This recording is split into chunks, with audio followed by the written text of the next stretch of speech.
Hi, my name is Leroy. I work for an IT company, IBM, and I've been associated with LPAT for the last 3 months. It has been good in terms of stability in my trades. So basically, earlier there was so much of confusion on my trade setups and a lot of stop losses. But after joining LPAT, there has been a stability in terms of looking at the price, understanding the price and how price is moving, and based on that, got some pretty good profitable trades. So it has helped me in boosting my confidence. So I think LPAT, the strategy and about Ajit sir is pretty much bang on target.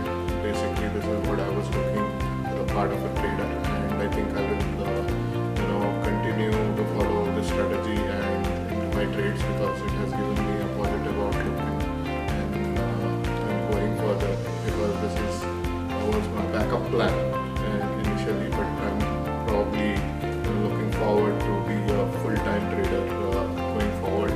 So it's a pretty positive thing on my trading prospects.